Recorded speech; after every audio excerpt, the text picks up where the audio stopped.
Очекуваме секогаш поубаво, ама какво испадне тако. Ова се желбите и очекувањата на 92 годишната Стојанка Дамјанска, која денеска своето право на глас го оствари во својот дом. Една од најстарите штипјанки пред камерите вели дека на секои избори гласа, додека ја држале нозете, свечено до терена си гласала на своето избирачко место 2239 во гимназијата Славчо Стојменски.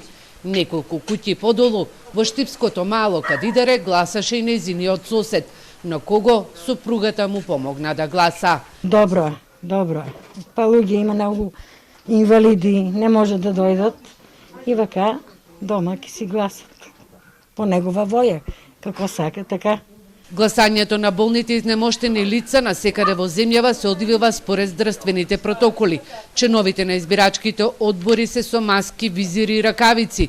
Се држи растојание меѓу нив. Избирачките места денеска ги уредуваа според протоколите за гласање за овие избори. Се поставуваат параваните, столчињата на растојание од 2 метра. Денеска во Штипскиот затвор на гласачкото место 2291А се гласаше токму како што налагаат протоколите. Просторијата е сменета од претходните избори и сега осудениците од 40 општини гласаат во игротеката. Од 192 осуденика до 10 часот правото на глас го искористиле 59 лица. Мерките се запазуваат дистанца, сите влегуваат со маски. Лицата кои што немаат маски им даваме ние.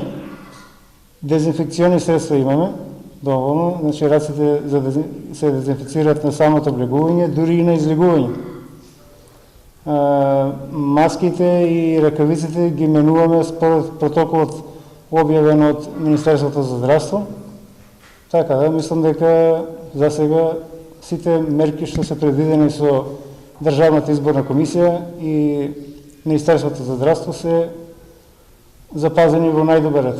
Во Штипскиот регион денеска своето право на глас го искористија 216 болни и изнемоштени лица.